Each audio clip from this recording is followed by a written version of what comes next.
Votre grand journal du soir se poursuit, Nathalie Lévy. Le coronavirus a donc fait un mort la nuit dernière à l'hôpital de la Salpêtrière à Paris. Un homme, le premier français, un professeur de l'Oise, un homme de 60 ans. Nathalie, vous recevez le directeur de l'unité d'épidémiologie de l'Institut Pasteur, Arnaud Fontanet. Bonsoir Arnaud Fontanet. Bonsoir. Merci beaucoup d'être avec nous sur Europe 1 ce soir. Cet enseignant dans un collège dans l'Oise, c'est confirmé, n'a pas voyagé dans une zone touchée par le virus. On croyait jusqu'alors qu'il fallait pourtant s'être rendu dans une zone à risque pour être infecté. Que doit-on en déduire aujourd'hui ? Alors le scénario qui se déroule aujourd'hui est un des scénarios qu'on redoutait, c'est-à-dire qu'on va voir dans les semaines qui viennent des nouveaux patients sur le territoire français pour lesquels il ne sera pas possible de retracer la façon avec laquelle ils ont été infectés. Ceci peut s'expliquer par le fait que maintenant, il y a dans le monde de nombreux foyers qui se sont allumés, qui sont importants, qui peuvent essaimer des patients à l'étranger, qui eux-mêmes ne seront pas repérés parce qu'ils ne seront pas nécessairement venus de Chine. Et comme certains patients, même avec des formes mineures de la maladie, peuvent transformer, eh bien, on peut finalement identifier un patient un peu plus tard dans une chaîne de transmission qui aurait débuté 2 ou 3 patients plus tôt sans avoir été repéré. Ce qui veut dire qu'il peut très bien ne pas non plus avoir été infecté par son entourage proche qui lui serait de retour d'Asie ou d'Italie et avoir contracté le virus par les gouttelettes de salive expulsées par un malade par exemple. Alors en fait c'est ce que l'enquête épidémiologique va nous apprendre. À partir d'aujourd'hui on va pour ces nouveaux patients faire une enquête extrêmement précise qui leur demandera tous les, soit eux, soit les personnes de leur famille, quels ont été les contacts qu'ils ont pu avoir dans les jours qui précédaient pour essayer d'identifier des personnes éventuellement malades ou des personnes qu'on ira interroger à nouveau et en fait remonter le fil et essayer de comprendre dans toute cette chaîne de contact où est-ce qu'il y a eu une personne qui, à un moment, a été malade ou est devenue malade plus tard. Ça pose de toute façon un certain nombre de nouvelles questions désormais, parce qu'il y a aussi l'aspect âge et pédigré de la personne, si je veux dire. Selon une nouvelle étude la plus large jamais réalisée depuis l'apparition de l'épidémie en Chine, le coronavirus semblait jusqu'ici toucher les personnes âgées, déjà malades. Si l'on apprend que l'enseignant n'avait pas de pathologie, pas d'insuffisance cardiaque, qu'est-ce qu'on doit en déduire là encore ? Alors, si on reprend l'étude que vous mentionnez, on parle de 45 000 personnes pour lesquelles des données ont été rendues disponibles.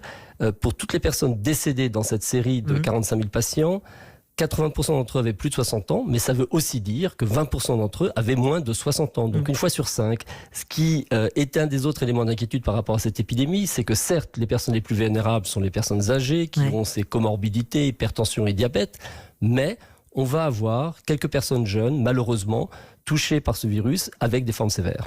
Parce que prise en charge trop tardivement, selon vous ? Non, pas nécessairement. Pour les personnes plus jeunes, l'évolution clinique, alors elle peut varier, et je n'ai pas des détails par exemple sur le patient récemment décédé, mais l'évolution clinique peut être une évolution au début relativement favorable et puis malheureusement vers le 8-10e jour, une détérioration de l'état des patients qui après vont en réanimation assez vite et pour certains d'entre eux malheureusement une évolution fatale. Est-ce que cela peut nous dire aussi que le virus aurait pu muter? Quand on voit notamment la situation très critique en Italie, 370 cas, 12 morts, on pourrait en être là aujourd'hui ? Alors, l'hypothèse d'une mutation du virus, elle existe depuis le début. On sait que c'est un virus qui est capable de muter. Jusqu'à présent, on est plutôt étonné parce qu'on suit ça de très près. Il y a des banques de données qui rassemblent tous les virus séquencés au monde. Le virus peut bouger aujourd'hui. L'évolution récente de l'épidémie, le foyer par exemple qui explose en Corée du Sud, l'Iran qui connaît une épidémie très forte, l'Italie aussi, pourrait nous faire craindre effectivement un changement du virus. Mais j'ai envie de dire que ce serait un peu la solution de facilité. Je pense qu'il y a d'autres explications qui pourraient expliquer ces différentes épidémies et c'est l'analyse, mais qui prendra un peu de temps, avec un peu de recul, plutôt au moins un mois, des mutations du virus par rapport aux endroits où il était dans le monde et le profil épidémique dans ces endroits qui nous permettra de dire si éventuellement une nouvelle mutation qui serait apparue pourrait être corrélée avec un changement de dynamique de l'épidémie, une accélération. C'est trop tôt pour le dire et j'ai envie de dire c'est un peu la solution de facilité. Il y a peut-être d'autres explications plus simples à l'origine de ces épidémies. Quelles seraient-elles alors ces explications plus simples, Arnaud Fontanet ? Il faut juste comprendre quelles étaient les circonstances de contact. On sait par exemple que de temps en temps, on a des épisodes qu'on appelle des superpropagations. Ça avait été très vrai pour le SRAS, hein, des patients qui avaient pu infecter jusqu'à 50 ou 100 personnes. On ne l'avait pas encore vu avec ce nouveau coronavirus.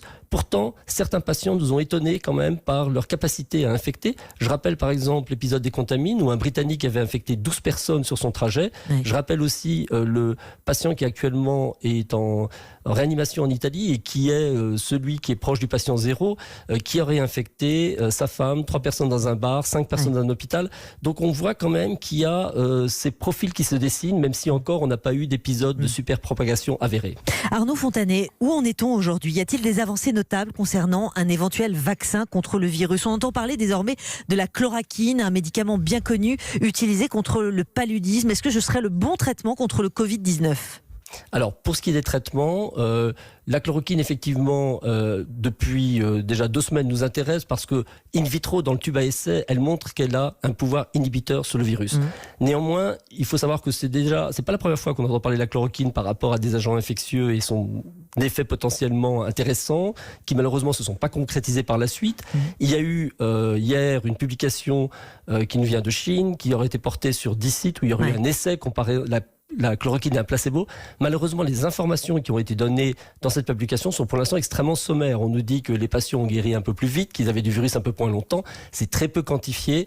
Et je crois que malheureusement, sur la base de la publication existante, il est trop tôt pour dire si la chloroquine a un effet thérapeutique. Donc prématuré de présenter la chloroquine, nous dites-vous, publiquement comme une solution. Hein. Restons donc très prudents. Quand on regarde la situation critique en Italie, que dites-vous, Arnaud Fontanet, la France peut-elle se retrouver dans la même situation demain ? Alors, la politique aujourd'hui en France, elle est vraiment d'être extrêmement rapide sur tous les cas identifiés, empêcher leur propagation.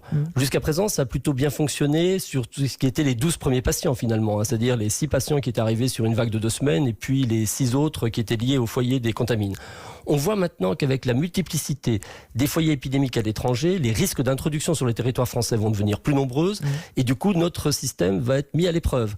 Il est trop tôt pour dire comment est-ce qu'il va réagir. J'espère simplement que pour les cas qui viennent d'être déclarés, on est arrivé suffisamment tôt pour ne pas se retrouver dans une situation comme celle qu'on a connue en Italie le week-end dernier. Notre système va être mis à l'épreuve, c'est ce que vous nous dites ce soir, Arnaud Fontanet. Est-ce que la France est prête ? Est-ce que la France est prête à réagir si tout à coup la situation s'emballe, comme ça a été le cas le week-end dernier en Italie ?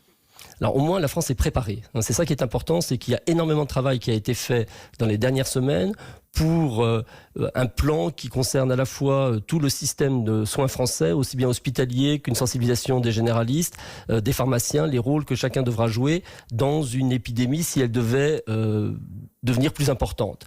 Maintenant, par rapport à un virus qui se transmet extrêmement facilement, là encore, c'est ce système de réponse qui va être mis à l'épreuve.